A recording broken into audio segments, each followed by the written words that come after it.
നമസ്തേ നമസ്തേ, എല്ലാവർക്കും good morning. ഇന്ന് മിഥുന മാസം 1-ാം തീയതി ആയില്ലേ, അതായത് ജൂൺ 15. അപ്പം ഇന്ന് നമ്മൾ രാവിലെ നേരത്തെ എഴുന്നേറ്റ് കുളിച്ചു, അമ്പലത്തിൽ പോയി, ശിവൻ്റെ അമ്പലത്തിൽ പോയി. ശനിയാഴ്ച അല്ലേ, 30 ശനിയാഴ്ചയാണ്. അപ്പോൾ ശിവൻ്റെ അമ്പലത്തിലൊക്കെ പോയി തൊഴുതു വന്നു. ഭക്ഷണം ബ്രേക്ക്ഫാസ്റ്റൊക്കെ ഉണ്ടാക്കി കഴിച്ചു. ഉച്ചക്കലത്തെ പരിപാടികൾ തുടങ്ങുകയാണ്. ഉച്ചയ്ക്ക് ശേഷം നമ്മൾ പഴനി വരെ ഒന്ന് പോയാലോ, പഴനി ആണ്ടവനെ ഒന്ന് തൊഴുതു വരാം എന്ന് വിചാരിച്ചു. അപ്പോൾ എന്താ, പോവല്ലേ? നമുക്ക് പോവാം അല്ലേ? ഓക്കെ, ഞങ്ങൾ പോവാണ് കേട്ടോ. ഞങ്ങൾ ഒരു ഉച്ചയ്ക്ക് 1:45 ഇറങ്ങിയിട്ടോ. വീട്ടിൽ നിന്ന് ഭക്ഷണം കഴിച്ചിട്ടാണ് ഇറങ്ങിയത്. വീട്ടിൽ നിന്ന് ഇറങ്ങി അങ്ങനെ വരന്തരപ്പിള്ളി വീട്ടിൽ നിന്ന് ഞങ്ങൾ ഇറങ്ങിയിട്ട് അങ്ങനെ വന്ന് ഇപ്പം മണലി എത്തിയിട്ടോ. മണലിപ്പുഴയുടെ തീരത്തുകൂടിയാണ് നമ്മൾ വരണത്. ഇപ്പം ഹൈവേയിൽ കയറി NH 544 അല്ലേ, 544 നമ്മൾ അങ്ങനെ യാത്ര ചെയ്ത് ഞാൻ പല സ്ഥലങ്ങളിലും മാത്രമേ വീഡിയോ പിടിച്ചിട്ടുള്ളൂ കേട്ടോ. ഇനി അങ്ങനെ നമ്മുടെ ഈ കുതിരാൻ ടണൽ പണ്ട് കുതിരാൻ മലയെ കൂടെ കയറി വന്നിരുന്നല്ലേ. ഇപ്പൊ എളുപ്പത്തിന് നമ്മൾ എത്തും. എത്ര സമയം വേണം? 15 മിനിറ്റ് കൊണ്ട് എവിടെ എത്തും? പാലക്കാട് ജില്ല എത്തും. തൊട്ടു മുന്നിലൊരു ലോറി ഉണ്ട് കേട്ടോ, കണ്ടോ? അത് കാരണം എനിക്ക് ശരിക്കും ഇതിനെ എടുക്കാൻ സാധിച്ചില്ല കേട്ടോ. മനസ്സിലായല്ലോ, ഈ ലോറി മുന്നിൽ നിൽക്കല്ലേ. എങ്കിൽ നിങ്ങൾക്ക് കുറച്ച് കാണാൻ പറ്റണില്ലേ? കുറച്ച് അറ്റകുറ്റപ്പണികൾ ഉണ്ടായിരുന്നു ഇതിന്. അപ്പം അതൊക്കെ തീർത്ത് അടിപൊളിയായിട്ട് ഞങ്ങളങ്ങനെ ലോറിയുടെ പിന്നീക്കോടാണ് കേട്ടോ വരണത്. ടണലിലൂടെ വന്ന് കടന്ന് കുറച്ച് ദൂരമുണ്ട്. എനിക്ക് ആദ്യം തോന്നി പെട്ടെന്ന് കഴിഞ്ഞുല്ലോ എന്ന്, പക്ഷെ ഇത്തിരി ദൂരം ഉണ്ടായിരുന്നു കേട്ടോ. അങ്ങനെ ടണലൊക്കെ കഴിഞ്ഞു. വീണ്ടും തമിഴ്നാട്ടിലേക്ക് എത്തി. കണ്ടല്ലോ, വിൻഡ് മിൽസ്, കാറ്റാടികൾ. ഇതൊരു അത്ഭുത കാഴ്ചയല്ലേ. പ്രകൃതിയിൽ നിന്ന് വൈദ്യുതി ഉൽപ്പാദിപ്പിക്കുന്ന തമിഴ്നാട് ഗവൺമെൻറ്റിന് എൻ്റെ അഭിനന്ദനങ്ങൾ. എത്ര കാറ്റാന്നറിയോ ഇവിടെ. മാത്രമല്ല, കേരളം പോലെ അല്ലല്ലോ, ഇവിടെ ഇഷ്ടംപോലെ സ്ഥലമല്ലേ. ഇങ്ങനെ എത്രയോ തുറസായ സ്ഥലങ്ങളാണ്. തൊട്ടടുത്തുള്ള ഓരോ കാറ്റാടി കണ്ടു ഞങ്ങൾ കേട്ടോ. കാറ്റാടി യന്ത്രങ്ങൾ എന്താ വലുപ്പം എന്നറിയോ ഇതിൻ്റെ. സുന്ദരിക്ക് നല്ല സന്തോഷമായിട്ടോ ഇതൊക്കെ കണ്ടിട്ട്. അവൾക്ക് അറിയാട്ടോ എല്ലാ കാര്യങ്ങളും.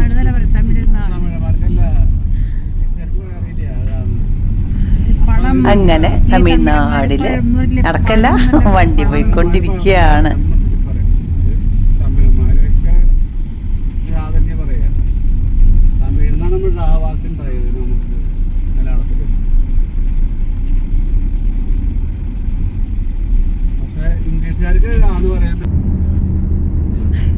തെങ്ങിൻ തോപ്പുകൾ തന്നെയാണ്. കേരളീയർക്കൊരു വിചാരമുണ്ട്, കേരളത്തിനാണ് കേരം തിങ്ങും കേരള നാട് എന്നൊക്കെ പറഞ്ഞിട്ട് കവികൾ വാഴ്ത്തിയിട്ടുണ്ടല്ലോ.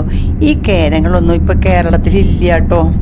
നമുക്കിങ്ങനെ നാമാവശേഷമായിക്കൊണ്ടിരിക്കുകയാണ് കേരവൃക്ഷങ്ങളൊക്കെ കേട്ടോ. കണ്ടോ, ഇവിടെ എന്താ കാണണേ, എത്ര ദൂരം എന്നറിയോ കേരവൃക്ഷങ്ങൾ. ഓ, അത്ഭുതം തോന്നും നമുക്ക്. അങ്ങനെ നമ്മൾ തമിഴ്നാട്ടിലെത്തി. ഇനി എവിടെ താമസിക്കണം എന്നാണ് അല്ലേ. കണ്ടില്ലേ കുതിരവണ്ടി. കുതിരവണ്ടി ഒന്ന് കയറണം അല്ലേ. ഓട്ടോറിക്ഷ ഉണ്ട് കേട്ടോ. അപ്പം എവിടെ താമസിക്കണം എന്നുള്ള ആ ഒരു ഇതിൽ ഞങ്ങൾ റൂം ബുക്ക് ചെയ്തിട്ടുണ്ടായില്ലേ. പെട്ടെന്നെടുത്ത തീരുമാനമാണല്ലോ. അപ്പോൾ ഒരു റൂം കിട്ടിയിട്ടോ. ഇവിടെ SSR ഹോട്ടൽ ഷൺമുഖപുരം, പഴനി തന്നെയാണ്, അമ്പലത്തിൻ്റെ അടുത്ത് പഴനി. SSR hotel Shanmughapuram Palani. അത്രയധികം ചാർജില്ല. ഒരു ദിവസത്തേക്ക് 2300 രൂപയാണ് ചാർജ്. അമ്പലത്തിൻ്റെ തൊട്ടടുത്തൊക്കെ പോയപ്പോൾ, പഴനി അമ്പലത്തിൻ്റെ തൊട്ടടുത്ത് പോയപ്പോൾ അവിടെ ഭയങ്കര പൈസയാണ്. റൂമും ഇല്ല. പക്ഷെ ഇത്തിരി നീങ്ങിയിട്ടാണ്, എങ്കിലും വളരെ കുറവ്. SSR കണ്ടോ. കുറച്ച് നേരമൊക്കെ അവിടെ നിന്ന് ക്ഷീണമൊക്കെ തീർത്തു. അത് കഴിഞ്ഞ് ഞങ്ങൾ റൂമിലേക്ക് വന്നു. റൂമിലെത്തി നേരെ പുറത്തേക്കൊരു ജനലുണ്ട്, കണ്ടുവോ? അവിടെ താഴെ കുറേ വൃക്ഷങ്ങളൊക്കെ ഉണ്ട് കണ്ടോ.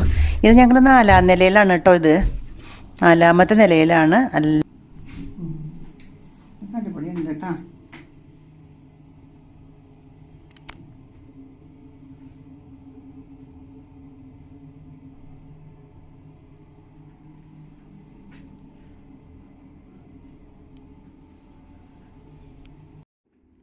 Yeah. 405 റൂമിൻ്റെ നമ്പർ കേട്ടോ. 405. കിടക്കുമ്പോൾ തന്നെ നല്ല ബെസ്റ്റ് ബെഡ്, AC ഉണ്ട്, അതിന് സമാധാനം. ആ ഫോണൊക്കെ ഉണ്ട്, അലമാരി,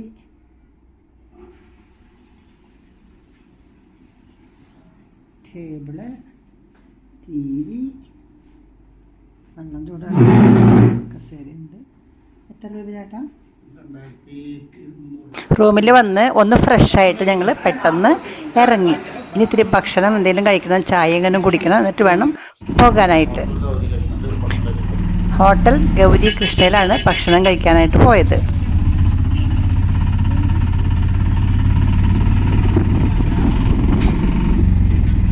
ഞങ്ങളിവിടെ യാത്രയ്ക്ക് കാർ ഉപയോഗിച്ചില്ല, ഓട്ടോറിക്ഷയാണ് എടുത്തത് കേട്ടോ. അവർക്ക് ഇവിടുത്തെ സ്ഥലം അറിയുകയും ചെയ്യാം, പിന്നെ കാറ് പാർക്ക് ചെയ്യേണ്ട ബുദ്ധിമുട്ടൊന്നും ഇല്ലല്ലോ.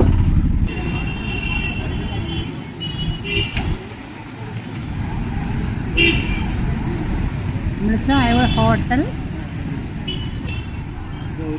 ഗൗരി കൃഷ്ണ അല്ലേ? അങ്ങനെ ഹോട്ടൽ ഗൗരി കൃഷ്ണയിൽ നിന്ന് ഇഡ്ഡലി ചായയൊക്കെ കഴിച്ച് ഞങ്ങൾ തിരക്കേറിയ വഴികളിലൂടെ, അതും സന്ധ്യാസമയമാണ്, ഇരുട്ടായതിൻ്റെ 7 മണിയൊക്കെ കഴിഞ്ഞു. ഇരുട്ടായി നമ്മളങ്ങനെ ഓട്ടോറിക്ഷയിൽ നിന്ന് അമ്പലത്തിൻ്റെ അടുത്തേക്ക് പോകുകയാണ് കേട്ടോ.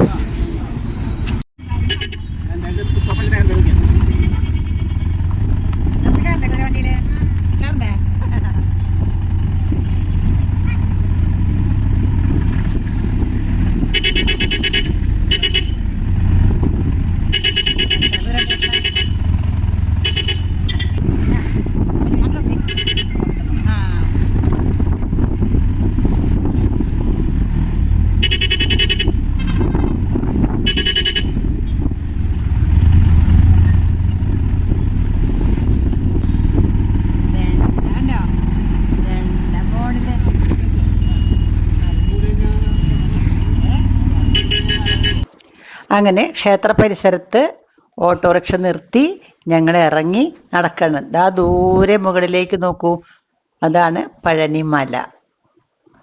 നിറയെ ലൈറ്റ് കാണാം. അതിൻ്റെ മുകളിൽ നിന്ന് താഴേക്ക് നോക്കിയാലും കാണേണ്ട ഒരു ദൃശ്യം അതിമനോഹരമാണ് കേട്ടോ. പക്ഷേ പറയാം പിന്നെ അല്ലേ, ഫോണൊന്നും കൊണ്ടുപോകാൻ പറ്റില്ലല്ലോ. പണ്ടൊക്കെ നമുക്ക് ഫോൺ പോകാമായിരുന്നു. ഈ ദൃശ്യം കാണുമ്പോൾ തന്നെ നമ്മുടെ മനസ്സിനുള്ളിൽ ആണ്ടവനോടുള്ള, മുരുകനോടുള്ള ഭക്തി വരൂല്ലേ. ദൂരെ നിന്ന് തന്നെ കാണുന്ന ആ പഴനിമല. അങ്ങനെ നമ്മൾ നടന്നതാ, ഇവിടെ ഒരു എൻട്രൻസ് ഉണ്ട് കേട്ടോ. ഇവിടെ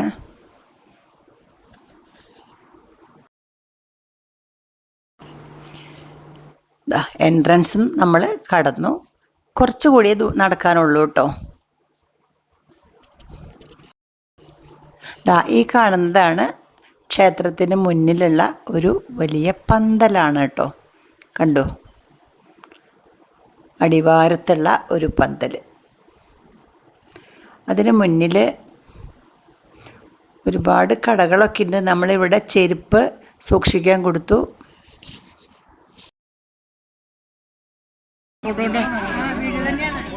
വീഡിയോ അല്ലേ?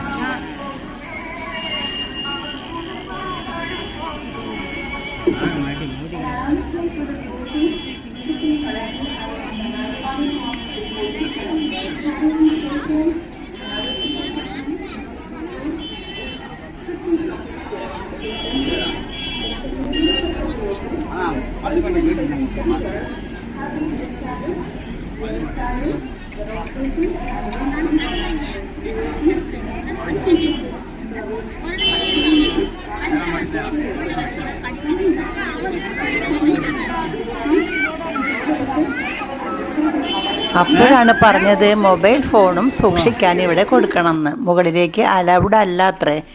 കഴിഞ്ഞ പ്രാവശ്യമൊക്കെ ഞങ്ങൾ വന്നപ്പോൾ സുഖമായിട്ട് കുറേ ഫോട്ടോസൊക്കെ വീഡിയോസൊക്കെ എടുത്തിരുന്നു. പക്ഷേ ഒന്നും ചെയ്യാൻ പറ്റില്ല, എല്ലാം വളരെ കർശനമായിട്ട് നിരോധിച്ചിരിക്കുകയാണ്.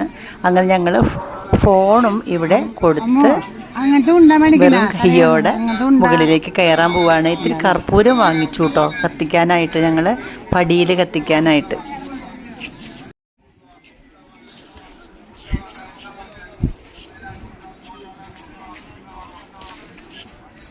പഴനിമലക്കോവിലിലെ പാൽക്കാവടി, ബാലസുബ്രഹ്മണ്യൻ്റെ പീലിക്കാവടി. അങ്ങനെ നമ്മൾ ഭക്തിപൂർവം മല കയറി നന്നായി തൊഴുതു, ഭക്തിയോടെ തന്നെ തൊഴുതു.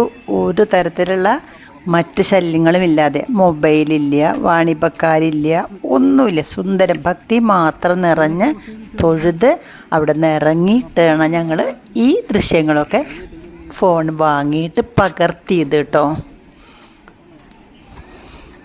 അതിനുശേഷം ഞങ്ങൾ ഒരു ഓട്ടോറിക്ഷ വിളിച്ചിട്ട് വീണ്ടും അതിൽ കയറി ഒരു ഹോട്ടലിൽ കയറി. ആര്യാസ് എന്ന് പേരുള്ള ഒരു ഹോട്ടലിൽ കയറിയിട്ട് ഭക്ഷണം കഴിച്ചു.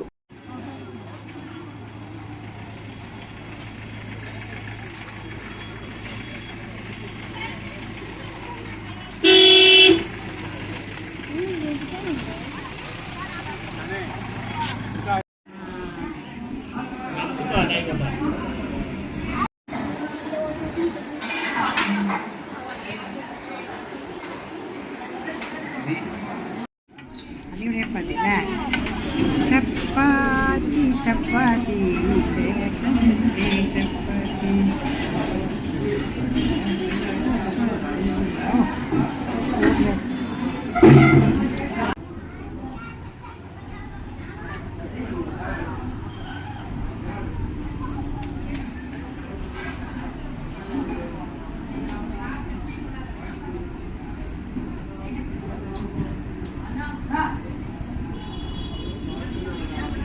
പറഞ്ഞു ഫോണും കൊണ്ടുപോകാൻ പറ്റില്ല എന്ന്.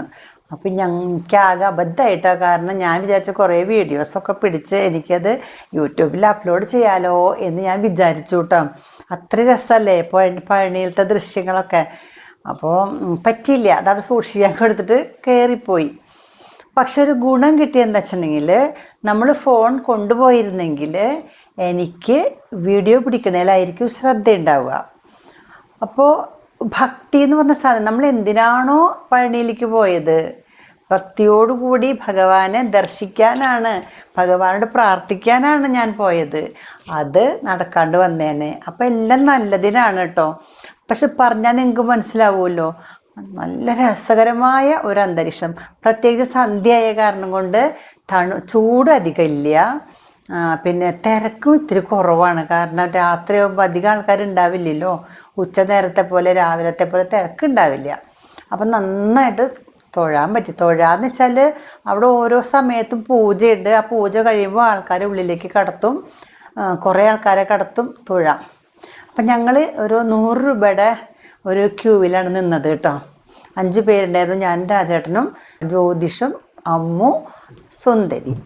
അപ്പോൾ ഞങ്ങൾ 100 രൂപയുടെ ക്യൂവിൽ നിന്ന കാരണം കൊണ്ട് പെട്ടെന്ന് ഉള്ളിൽ കടക്കാൻ പറ്റിയെന്ന് മാത്രമല്ല, അമ്പലത്തിൻ്റെ സൈഡിൽ കൂടെ തൊട്ടടുത്ത കൂടെ തന്നെ പ്രദക്ഷിണം വയ്ക്കാൻ പറ്റി.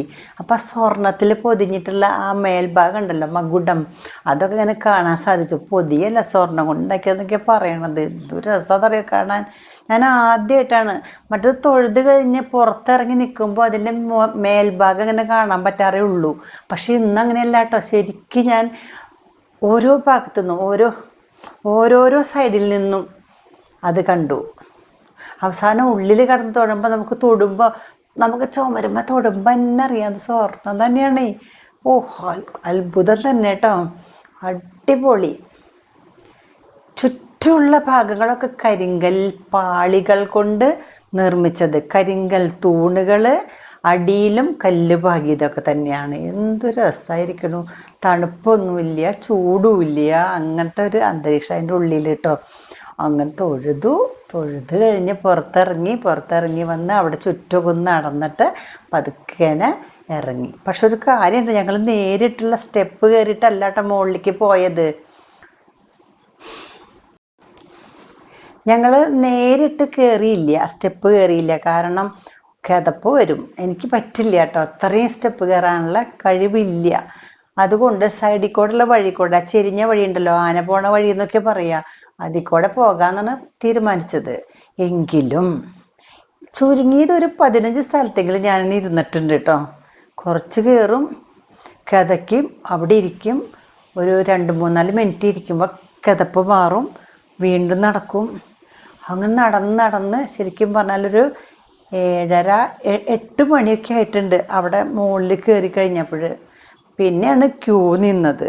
അപ്പോൾ തങ്കത്തേരൊക്കെ ഇങ്ങനെ അവിടുന്ന് എഴുന്നള്ളിച്ച് വരുന്ന ഒരു സമയമാണ്. ആൾക്കാരൊക്കെ വരിയായിട്ട് നിൽക്കുന്നുണ്ട് കാണാനായിട്ട്. ഈ സമയത്ത് ഞങ്ങളൊരു 100 രൂപയുടെ ടിക്കറ്റ് എടുത്ത് ഉള്ളിൽ കയറി. അതുകൊണ്ട് തന്നെ ഞങ്ങൾ തൊട്ടടുത്തുനിന്ന് ഭഗവാൻ ദർശിക്കാനായിട്ട് സാധിച്ചു. അപ്പം ഞാൻ പറഞ്ഞല്ലോ, ഫോൺ എടുത്തിരുന്നെങ്കിൽ ഭക്തിയോടുകൂടി തൊഴാൻ പറ്റില്ല. പിന്നെ വേറൊരു കാര്യമുണ്ട്, നമ്മൾ ആന വഴി എന്ന് പറഞ്ഞില്ലേ, ആ ചെരിഞ്ഞ വഴി, അതിൽ കൂടെ പോകുമ്പോൾ അവിടെ നിറയെ വാണിഭക്കാരൊക്കെ ഉണ്ടാവാറുണ്ട്. മാല, വള തുടങ്ങിയിട്ടുള്ള സാധനങ്ങൾ വിൽക്കാൻ വയ്ക്കുന്ന ആൾക്കാരുടെ ഒരു കേന്ദ്രമായിരുന്നു അവിടെ കേട്ടോ. പക്ഷേ ഇന്നതൊന്നുമില്ല, അതൊക്കെ നിരോധിച്ചു. അപ്പം നമ്മളുടെ ശ്രദ്ധ അതിലേക്ക് വരില്ല. ഭക്തി മാത്രം, മന്ത്രജപം മാത്രം, നാമജപം മാത്രമായിട്ട് അതിമനോഹരമായിട്ട് ഞങ്ങളവിടെ കയറി തൊഴുത് വന്നു. ഇത്രയും ഭംഗിയായിട്ട് ഞാൻ തൊഴുതിട്ടില്ല കേട്ടോ, ഇഷ്ടമായി. അപ്പോൾ ഈ വൈകുന്നേരത്തെ യാത്ര ഉണ്ട് നല്ലത്. അത് കഴിഞ്ഞ് പിന്നെ പുറത്തേക്ക് വന്നപ്പോൾ നേരം ഏകദേശം ഒരു 10-10:30-11 മണിയൊക്കെ ആവാറായി. 10 മണിയൊക്കെ ആയപ്പോഴേക്കും എല്ലാ ഹോട്ടലും അടച്ചുകൂട്ടാ. അപ്പോൾ ഒരു ഓട്ടോറിക്ഷക്കാരൻ ഞങ്ങളെ ആര്യഭവൻ എന്ന് പറഞ്ഞിട്ടൊരു ഹോട്ടലിൽ എത്തിച്ചു തന്നു. അപ്പോൾ അവിടെ നിന്ന് നല്ല ഭക്ഷണം, ചപ്പാത്തിയും കുറുമയൊക്കെ കിട്ടി. അത് കഴിച്ച് ഞങ്ങൾ വേറൊരു ഓട്ടോറിക്ഷ വിളിച്ചിട്ട് ഹോട്ടലിൽ വന്നു. ഹോട്ടലിൽ വന്നിട്ട് ഞാൻ ഇതും കൂടിയും പറഞ്ഞിട്ടാവാൻ കിടക്കാമെന്ന് വെച്ചിട്ടാണ് കേട്ടോ. അപ്പോൾ ഞാൻ കിടക്കാൻ പോവാണ്. ഈശ്വര, കുറേ നേരമായിട്ടോ, ഇപ്പോൾ 12 മണി ആവാറായിട്ടുണ്ട് കേട്ടോ. പിന്നെ ഞങ്ങൾ കിടക്കാൻ പോവാണ് കേട്ടോ. ഇവിടെ എത്തി എല്ലാം കഴിഞ്ഞപ്പോൾ ഗുഡ് നൈറ്റ് എല്ലാവർക്കും. Good night. നാളെ കാലത്ത് കാണാം.